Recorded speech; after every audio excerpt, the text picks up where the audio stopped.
اعوذ باللہ من الشیطان الرجیم، بسم اللہ الرحمن الرحیم۔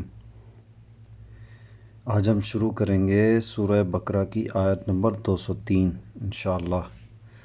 اللہ سبحانہ تعالیٰ فرماتا ہے، اللہ سبحانہ تعالیٰ کی یاد ان گنتی کے چند دنوں میں کرتے رہا کرو۔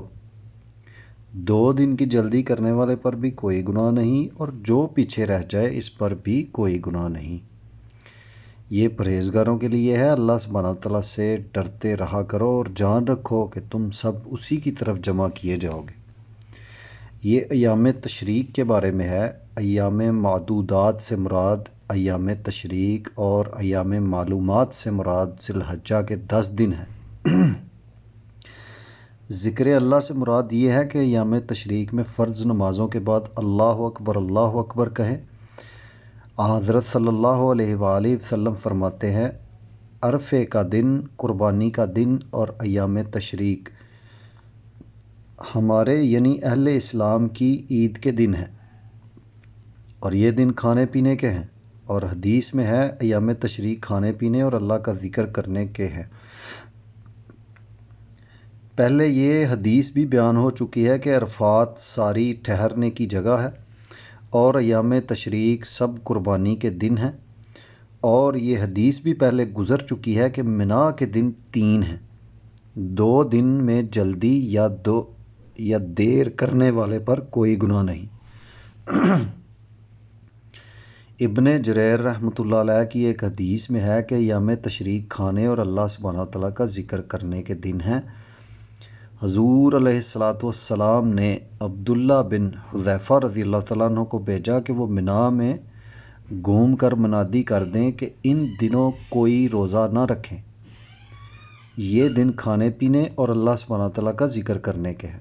ایک اور مرسل روایت میں اتنا زیادہ ہے کہ مگر جس پر قربانی کے بدلے روزے ہوں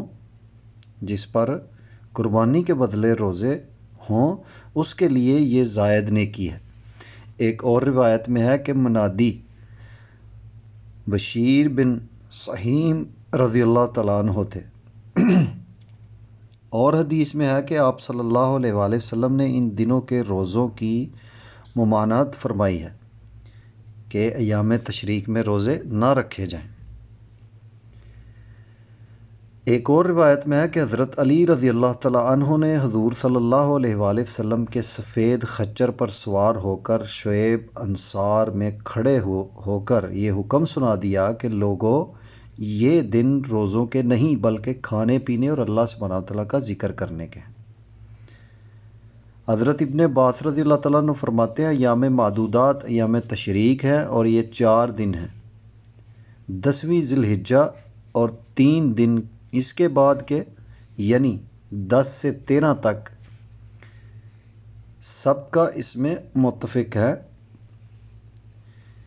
حضرت علی رضی اللہ تعالیٰ عنہ فرماتے ہیں، یہ 3 دن ہیں، 10ویں، 11ویں اور 12ویں۔ ان میں جب چاہو قربانی کرو، لیکن افضل دن پہلا ہے، مگر مشہور قول یہی ہے، اور آیت کریمہ کے الفاظ کی ظاہری دلالت بھی اسی پر ہے، کیونکہ 2 دن میں جلدی یا دیر معاف ہے۔ تو ثابت ہوا کہ حدیث کے بعد 3 دن ہونے چاہیے، اور ان دنوں میں اللہ سبحانہ تعالیٰ کا ذکر کرنا قربانیوں کے ذبح کے وقت ہے۔ اور بھی پہلے بیان ہو چکا ہے کہ راجح مذہب اس میں حضرت امام شافعی رحمۃ اللہ علیہ کا ہے کہ قربانی کا وقت عید کے دن سے ایام تشریق کے ختم ہونے تک کا ہے، اور اس سے مراد نمازوں کے بعد کا مقررہ ذکر بھی ہے، اور ویسے عام طور پر یہی اللہ سبحانہ تعالیٰ کا ذکر مراد ہے، اور اس کے مقررہ وقت میں گو علماء اکرام کا اختلاف ہے، لیکن زیادہ مشہور قول جس پر عمل درآمد بھی ہے وہ یہ ہے کہ عرفے کی صبح سے ایام تشریق کے آخر دن کی عصر کی نماز تک۔ اس بارے میں ایک مرفوع حدیث بھی دارالقطنی میں ہے، لیکن اس کا مرفوع ہونا صحیح نہیں ہے، واللہ اعلم۔ حضرت عمر رضی اللہ تعالیٰ عنہ اپنے خیمے میں تکبیر کہتے، اور اپنے آپ کی تکبیر پر بازار والے لوگ تکبیر کہتے، یہاں تک کہ منا کا میدان گونج اٹھا۔ اس طرح یہ مطلب بھی ہے کہ شیطانوں کو کنکریاں مارنے کے وقت تکبیر اور اللہ سبحانہ وتعالیٰ کا ذکر کیا جائے، جو ایام تشریق کے ہر دن ہوگا۔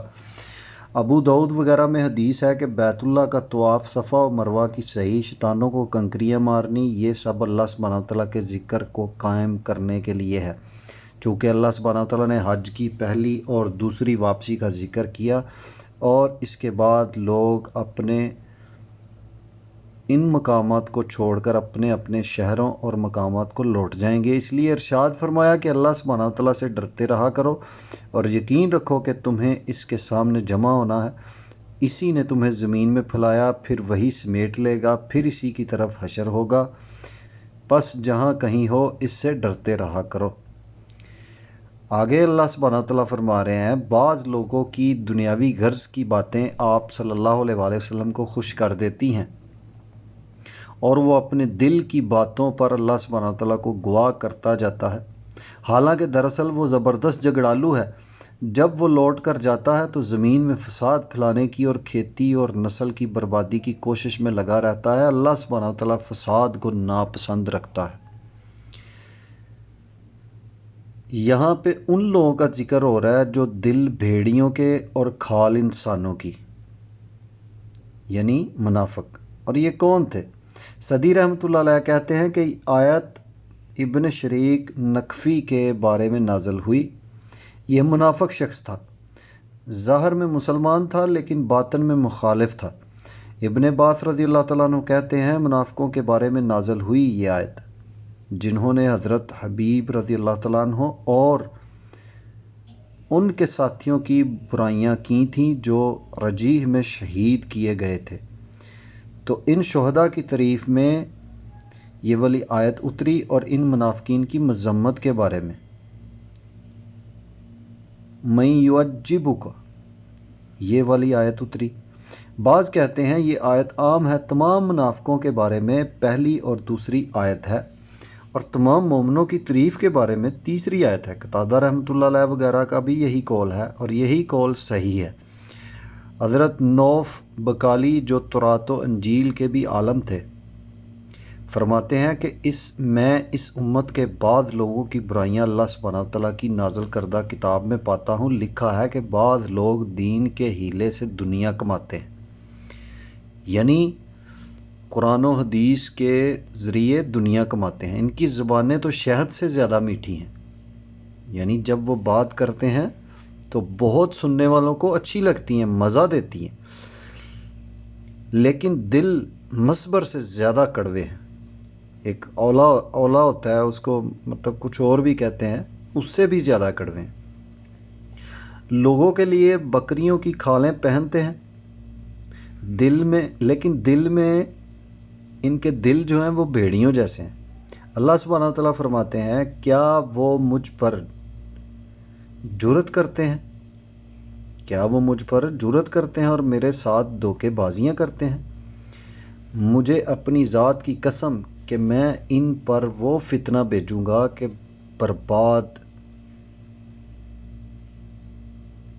ان پر ایسا فتنہ بھیجوں گا کہ وہ ایسے برباد ہوں گے کہ بردبار لوگ بھی حیران رہ جائیں گے۔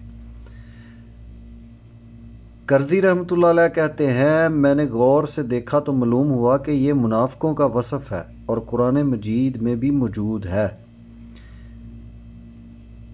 حضرت سعید نے بھی جب یہ بات اور کتابوں کے حوالے سے بیان کی تو حضرت محمد بن کعب رضی اللہ تعالیٰ عنہ نے یہی فرمایا تھا کہ یہ قرآن شریف میں بھی ہے، اور اسی آیت کی تلاوت کی تھی۔ سعید کہنے لگے میں جانتا ہوں یہ آیت کس کے بارے میں نازل ہوئی ہے۔ آپ نے فرمایا سنیے، آیت شان نزول کے اعتبار سے گو کسی کے بارے میں ہی ہو لیکن حکم کے اعتبار سے عام ہوتی ہے۔ بالکل صحیح ہے، گو وہ اپنی زبان سے کچھ ہی کہے لیکن اس کے دل کا حال اللہ سبحانہ وتعالیٰ کو خوب معلوم ہے۔ جیسے اللہ سبحانہ وتعالیٰ نے اور جگہ فرمایا منافق تیرے پاس آ کر تیری نبوت کی گواہی دیتے ہیں۔ اللہ سبحانہ وتعالیٰ جانتا ہے کہ تو اس کا رسول صلی اللہ علیہ وآلہ وسلم ہے، لیکن اللہ سبحانہ وتعالیٰ کی گواہی ہے کہ یہ منافق یقیناً جھوٹے ہیں۔ لیکن جمہور کی قرات یہ ہے کہ لوگوں کے سامنے تو اپنی خیانت چھپاتے ہیں، لیکن اللہ سبحانہ وتعالیٰ کے سامنے ان کے دل کفر و نفاق ظاہر کرتے ہیں۔ لوگوں سے چھپاتے ہیں لیکن اللہ سبحانہ وتعالیٰ سے نہیں چھپا سکتے۔ ابن عباس رضی اللہ تعالیٰ عنہ نے یہ معنی بیان کیے ہیں کہ لوگوں کے سامنے اسلام ظاہر کرتے ہیں اور ان کے سامنے قسمیں کھا کر باور کراتے ہیں کہ جو ان کی زبان پر ہے وہی ان کے دل میں ہے۔ صحیح معنی آیت کے یہی ہیں کہ عبد الرحمن بن زید رحمۃ اللہ علیہ اور مجاہد رحمۃ اللہ علیہ سے بھی یہی مروی ہے، اور ابن جریر رحمۃ اللہ علیہ بھی اسی کو پسند فرماتے ہیں۔ یہی حالت منافق کی ہے کہ وہ اپنی حجت میں جھوٹ بولتا ہے اور حق سے ہٹ جاتا ہے، سیدھی بات چھوڑ دیتا ہے اور افترا اور بہتان بازی کرتا ہے اور گالیاں بکتا ہے۔ صحیح حدیث میں ہے کہ منافق کی 3 نشانیاں ہیں: جب بات کرے جھوٹ بولے، جب وعدہ کرے تو بے وفائی کرے، جب جھگڑا کرے تو گالیاں بکے۔ ایک اور حدیث میں ہے سب سے زیادہ برا شخص اللہ سبحانہ وتعالیٰ کے نزدیک وہ ہے جو سخت جھگڑالو ہو، یعنی لڑائی جھگڑا کرنے والا ہو۔ اس کی کئی ایک سندیں اور بھی ہیں۔ پھر ارشاد ہوتا ہے جس طرح یہ برے اقوال والا ہے اسی طرح افعال بھی اس کے بدترین ہیں۔ تو قول تو یہ ہے کہ فعال اس کے سراسر خلاف ہے، عقیدہ بالکل فاسد ہے۔ صحیح سے مراد یہاں قصد ہے، جیسے کہ اور جگہ اللہ سبحانہ وتعالیٰ فرماتے ہیں اور فرمان ہے، یعنی جمعہ کی نماز کا قصد واردہ کرو، یعنی صحیح کے معنی دوڑنے کے نہیں، کیونکہ نماز کے لیے دوڑ کر جانا ممنوع ہے۔ حدیث شریف میں ہے جب تم نماز کے لیے آؤ تو دوڑتے ہوئے نہ آؤ بلکہ سکنیت و وقار یعنی سکون اور عزت کے ساتھ آؤ۔ آگے اللہ سبحانہ وتعالیٰ فرما رہے ہیں، اور جب اس سے کہا جائے کہ اللہ سبحانہ وتعالیٰ سے تکبر اور تعصب اس سے گناہ پر آمادہ کر دیتا ہے، ایسے کو جہنم ہی بس ہے اور یقیناً وہ بدترین جگہ ہے۔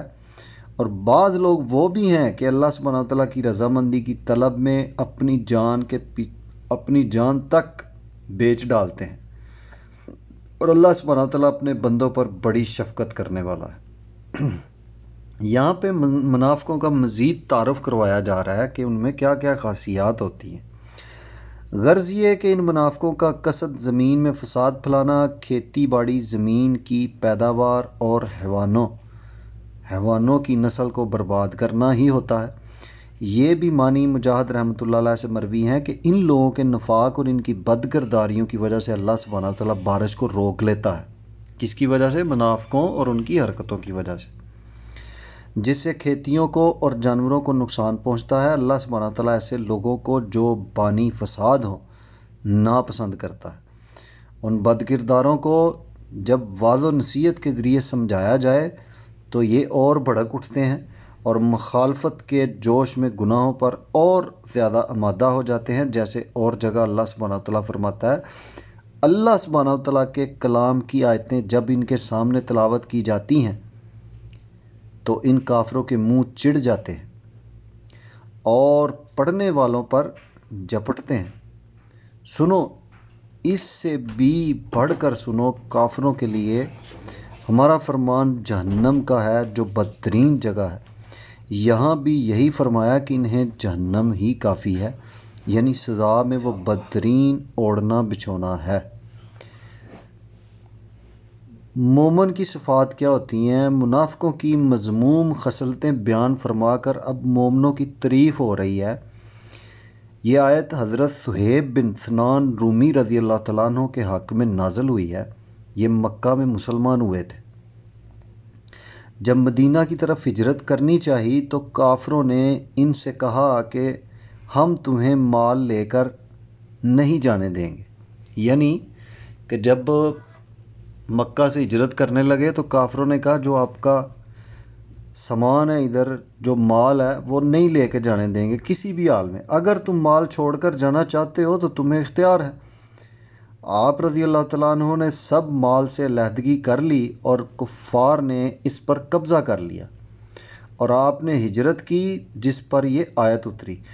حضرت عمر بن خطاب رضی اللہ تعالیٰ عنہ اور صحابہ کرام رضی اللہ تعالیٰ عنہ کی ایک بڑی جماعت آپ رضی اللہ تعالیٰ عنہ کے یعنی حضرت صہیب بن سنان رومی رضی اللہ تعالیٰ عنہ کے استقبال کے لیے ہرا تک آئی اور مبارکبادیاں دیں کہ آپ نے بڑا اچھا بیپار کیا، بڑے نفع کی تجارت کی۔ آپ رضی اللہ تعالیٰ عنہ یہ سن کر فرمانے لگے اللہ سبحانہ وتعالیٰ آپ کی تجارتوں کو بھی نقصان والی نہ کرے۔ آخر بتلاؤ تو یہ مبارکبادیاں کیا ہیں، کس لیے ہیں، کیا مقصد ہے ان کا؟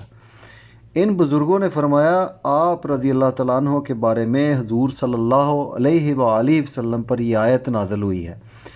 جب حضور صلی اللہ علیہ وآلہ وسلم کے پاس پہنچے تو آپ صلی اللہ علیہ وآلہ وسلم نے بھی یہی خوشخبری سنائی۔ قریش نے ان سے کہا تھا کہ آپ مکہ میں آئے، آپ کے پاس مال نہ تھا، یہ سب مال یہیں کمایا، اب اس مال کو لے کر ہم نہیں جانے دیں گے۔ چنانچہ آپ نے مال کو چھوڑا اور دین لے کر خدمت آقا کریم صلی اللہ علیہ وآلہ وسلم میں حاضر ہو گئے۔ ایک روایت میں یہ بھی ہے کہ جب آپ رضی اللہ تعالیٰ عنہ ہجرت کے ارادے سے نکلے اور کفار مکہ کو علم ہوا تو سب نے آن گھیر لیا۔ آپ رضی اللہ تعالیٰ عنہ نے اپنے ترکش سے تیر نکال لیے اور فرمایا اے مکہ والو تم خوب جانتے ہو میں کیسا تیر انداز ہوں، میرا ایک نشانہ بھی خطا نہیں جاتا، جب تک یہ تیر ختم نہ ہوں گے میں تم کو چھیدتا رہوں گا، کہ یعنی تم کو اتنے تیر ماروں گا کہ سوراخ ہو جائیں گے تم میں، اس کے بعد تلوار سے تم سے لڑوں گا اور اس میں بھی تم میں سے کسی سے کم نہیں ہوں، جب تلوار کے بھی ٹکڑے ٹکڑے ہو جائیں گے پھر تم میرے پاس آ سکتے ہو، پھر جو چاہو کر لو، اگر یہ تمہیں منظور ہے تو بسم اللہ، ورنہ سنو میں تمہیں اپنا کل مال دیے دیتا، سب لے لو اور مجھے مدینہ شریف جانے دو۔ وہ مال لینے پر رضامند ہو گئے اور اس طرح آپ نے ہجرت کی۔ آقا کریم صلی اللہ علیہ وآلہ وسلم کے پاس پہنچنے سے پہلے ہی وہاں بذریعہ وحی یہ آیت نازل ہو چکی تھی۔ اللہ اکبر۔ آپ کو دیکھ کر نبی صلی اللہ علیہ وآلہ وسلم نے مبارکباد دی۔ اکثر مفسرین کا یہ بھی قول ہے کہ یہ آیت عام ہے، ہر مجاہد فی سبیل اللہ کی شان میں ہے، جیسے اللہ سبحانہ وتعالیٰ نے اور جگہ فرمایا اللہ سبحانہ وتعالیٰ نے مومنوں کی جانیں اور مال خرید لیے ہیں اور ان کے بدلے جنت دے دی ہے۔ یہ اللہ سبحانہ وتعالیٰ کی راہ میں جہاد کرتے ہیں، مارتے بھی ہیں اور شہید بھی ہوتے ہیں۔ اللہ سبحانہ وتعالیٰ کا یہ سچا عہد تورات، انجیل اور قرآن میں بھی موجود ہے۔ اللہ سبحانہ وتعالیٰ سے زیادہ سچا عہد والا کون ہو سکتا ہے؟ تم اے ایماندارو اس خرید و فروخت اور عدلے بدلے سے خوش ہو جاؤ، یعنی یہی بڑی کامیابی ہے حضرت ہشام بن عامر رضی اللہ تعالیٰ عنہ نے، جبکہ کفار کی دونوں صفوں میں گھس کر ان پر یکو تنہا بے پناہ حملہ کر دیا تو بعض لوگوں نے اسے خلاف شرع سمجھا، لیکن حضرت عمر رضی اللہ تعالیٰ عنہ اور حضرت ابو ہریرہ رضی اللہ تعالیٰ عنہ وغیرہ نے اس کی تردید کی اور اسی آیت کی تلاوت کر کے سنا دی۔ آگے اللہ سبحانہ وتعالیٰ فرما رہے ہیں اے ایمان والو اسلام میں پورے داخل ہو جاؤ اور شیطان کے قدموں کی تابع داری نہ کرو، وہ تمہارا کھلا دشمن ہے۔ اگر تم باوجود تمہارے پاس دلیلیں آ جانے کے بھی پھسل جاؤ تو جان لو کہ اللہ سبحانہ وتعالیٰ غلبہ والا اور حکمت والا ہے۔ مکمل اطاعت کیا ہے؟ اللہ سبحانہ وتعالیٰ اپنے اوپر ایمان لانے والوں اور اپنے نبی صلی اللہ علیہ وآلہ وسلم کی تصدیق کرنے والوں سے ارشاد فرماتا ہے کہ وہ کل احکام کو بجا لائیں، کل معمونات یعنی ممنوعات جو ہیں ان سے بچ جائیں، کامل شریعت پر عمل کریں۔ ٹھیک ہے، سلم سے مراد اسلام ہے، اطاعت اور صلح جوئی بھی مراد ہے۔ کافتہ کے معنی سب کے سب پورے اکرمہ رحمۃ اللہ علیہ کا قول ہے کہ حضرت عبداللہ بن سلام رضی اللہ تعالیٰ عنہ، اسد بن عبیدہ رضی اللہ تعالیٰ عنہ، سکلیہ رضی اللہ تعالیٰ عنہ وغیرہ جو یہود سے مسلمان ہوئے تھے، انہوں نے آقا کریم صلی اللہ علیہ وآلہ وسلم سے گزارش کی ہمیں ہفتے کے دن کی عزت کی اور راتوں کے وقت تورات پر عمل کرنے کی اجازت دی جائے، جس پر یہ آیت اتری کہ اسلامی احکام پر عمل کرتے رہو، لیکن اس میں حضرت عبداللہ رضی اللہ تعالیٰ عنہ کا نام کچھ ٹھیک نہیں معلوم ہوتا۔ وہ اعلیٰ عالم تھے اور پورے مسلمان تھے، انہیں مکمل طور پر معلوم تھا کہ ہفتہ کے دن کی عزت منسوخ ہو چکی ہے، اس کی بجائے اسلامی عید جمعہ کے دن کی مقرر ہو چکی ہے، پھر ناممکن ہے کہ وہ ایسی خواہش میں اوروں کا ساتھ دیں۔ بعض مفسرین نے کافتہ کو حال کہا ہے، یعنی تم سب کے سب اسلام میں داخل ہو جاؤ، لیکن پہلی بات زیادہ صحیح ہے، یعنی اپنی طاقت بھر اسلام کے کل احکام کو مانو۔ حضرت ابن عباس رضی اللہ تعالیٰ عنہ کا بیان ہے کہ بعض اہل کتاب باوجود ایمان لانے کے تورات کے بعض احکام پر جمے ہوئے تھے، ان سے کہا جاتا ہے کہ محمدی دین جو ہے اس میں پوری طرح آ جاؤ، اس کا کوئی عمل نہ چھوڑو، تورات پر صرف ایمان رکھنا کافی ہے۔ پھر فرمان ہے کہ اللہ سبحانہ تعالیٰ کی اطاعت کرتے رہو، شیطان کی نہ مانو، وہ تو برائیوں اور بدکاریوں کو اور اللہ سبحانہ تعالیٰ پر بہتان باندھنے کو کہتا ہے۔ اس کی اور اس کے گروہ کی خواہش تو یہ ہے کہ تم جہنمی بن جاؤ اور وہ تمہارا کھلم کھلا دشمن ہے۔ اگر تم دلائل معلوم کرنے کے بعد بھی حق سے ہٹ جاؤ تو جان رکھو کہ اللہ سبحانہ تعالیٰ بھی بدلہ لینے میں غالب ہے، نہ اس سے کوئی بھاگ کر بچ سکے نہ اس پر کوئی غالب ہے، اپنی پکڑ میں وہ حکیم ہے، اپنے امر میں وہ کفار پر غلبہ رکھتا ہے اور عذر و حجت کو کاٹ دینے میں حکمت رکھتا ہے۔ آگے والی آیت میں اللہ سبحانہ تعالیٰ فرما رہے ہیں، کیا لوگوں کو اس بات کا انتظار ہے کہ ان کے پاس خود اللہ سبحانہ تعالیٰ ابر کے سائے بانوں میں آ جائے اور فرشتے بھی اور کام انتہا تک پہنچا دیا جائے؟ اللہ سبحانہ تعالیٰ ہی کی طرف تمام کام لوٹائے جاتے ہیں۔ یہاں تذکرہ شفاعت ہو رہا ہے، یہ بڑی سننے والی بات ہے اور بڑا کریٹیکل سا پوائنٹ ہے۔ اس آیت میں اللہ تبارک و تعالیٰ کفار کو دھمکا رہا ہے کہ کیا انہیں قیامت ہی کا انتظار ہے جس دن حق کے ساتھ فیصلے ہو جائیں گے اور ہر شخص اپنے کیے کو بھگت لے گا، جیسے اور جگہ ارشاد ہوتا ہے کہ جب زمین کے ریزے ریزے اڑ جائیں گے اور تیرا رب خود آ جائے گا اور فرشتوں کی صفیں بند جائیں گی اور جہنم بھی لا کھڑی کر دی جائے گی، اس دن یہ لوگ عبرت و نصیحت حاصل کریں گے، لیکن اس سے کیا فائدہ ہوگا۔ اور جگہ فرمایا، کیا انہیں اس بات کا انتظار ہے کہ ان کے پاس فرشتے آئیں یا خود اللہ سبحانہ تعالیٰ آئے یا اس کی بعض نشانیاں آ جائیں؟ اگر یہ ہو گیا تو پھر انہیں نہ ایمان نفع دے گا نہ نیک اعمال کا وقت رہے۔ امام ابن جریر رحمۃ اللہ علیہ نے یہاں پر ایک لمبی حدیث لکھی ہے جس میں سور وغیرہ کا مفصل بیان ہے، جس کے راوی حضرت ابو ہریرہ رضی اللہ تعالیٰ عنہ ہیں۔ مسند وغیرہ میں بھی یہ حدیث موجود ہے۔ اس میں ہے کہ جب لوگ گھبرا جائیں گے تو انبیاء علیہ السلام سے شفاعت طلب کریں گے، حضرت آدم علیہ السلام سے لے کر ایک ایک پیغمبر کے پاس جائیں گے اور وہاں سے صاف جواب پائیں گے، یہاں تک کہ ہمارے نبی صلی اللہ علیہ وآلہ وسلم کے پاس پہنچیں گے۔ آپ صلی اللہ علیہ وآلہ وسلم جواب دیں گے، میں تیار ہوں۔ کس کے لیے؟ شفاعت کرنے کے لیے، میں ہی اس کا اہل ہوں۔ کس کا؟ شفاعت کرنے کا۔ پھر آپ صلی اللہ علیہ وآلہ وسلم جائیں گے اور عرش تلے سجدے میں گر پڑیں گے۔ کس کے عرش تلے؟ اللہ سبحانہ تعالیٰ کے عرش تلے۔ اللہ سبحانہ تعالیٰ کے عرش تلے سجدے میں گر پڑیں گے اور اللہ سبحانہ تعالیٰ سے سفارش کریں گے کہ وہ بندوں کا فیصلہ کرنے کے لیے تشریف لائے۔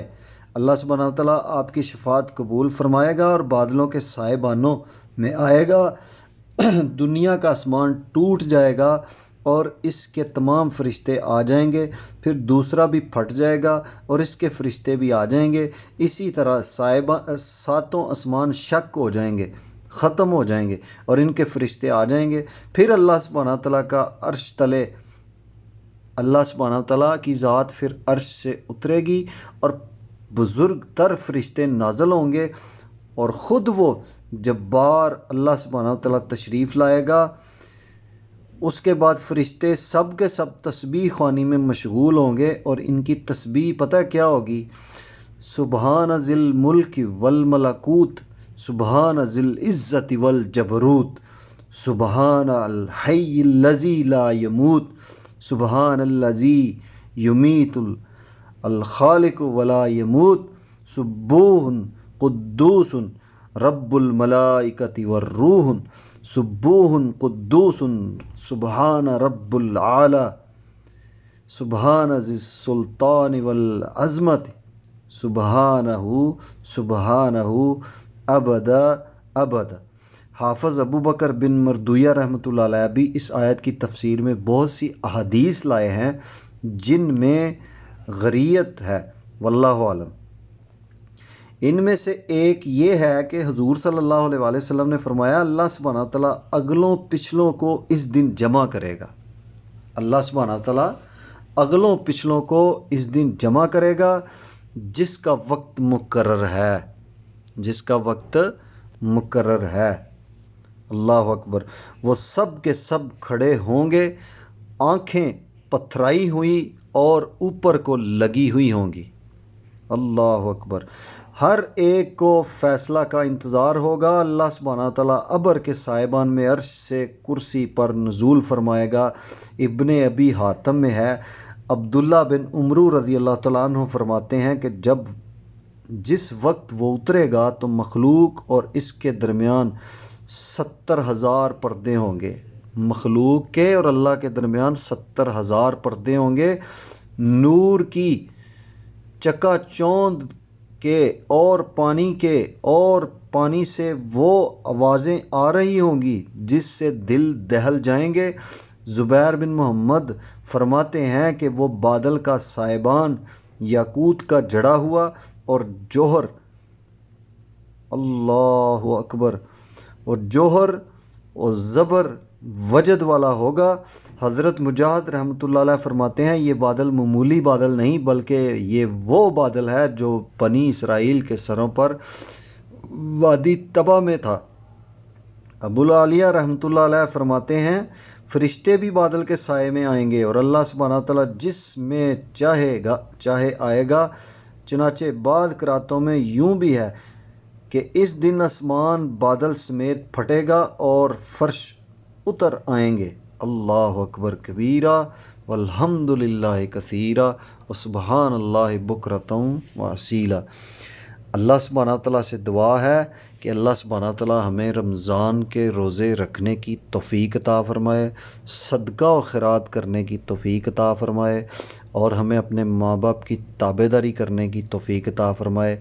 اللہ پاک سے دعا ہے یا اللہ پاک ہمیں ہدایت عطا فرما، صبر شکر کرنے والا بنا، ہمارے اگلے پچھلے گناہ معاف فرما، ہماری غلطیاں خطائیں درگزر فرما، ہمیں رمضان شریف کا فائدہ اٹھانے کی توفیق عطا فرما، ہمیں صبر عطا فرما۔ یا اللہ پاک جتنے بھی لوگ دنیا سے چلے گئے ہیں سب کی مغفرت فرما اور سب کے حال پہ رحم فرما، لوگوں کے دکھ درد غم تکلیفیں تنگ دستیاں یا رحمان دور فرما۔ تو کریم ہے کرم کر، تو رحمان ہے رحم کر، تو فضل کرنے والا ہے کرم کرنے والا ہے رحم کرنے والا ہے، ہم سب پہ رحم فرما۔ جتنے بھی لوگ دنیا سے چلے گئے ہیں ان کی مغفرت فرما، ہمارے ماں باپ کی مغفرت فرما، آمین ثم آمین۔ وما علینا الا البلاغ المبین۔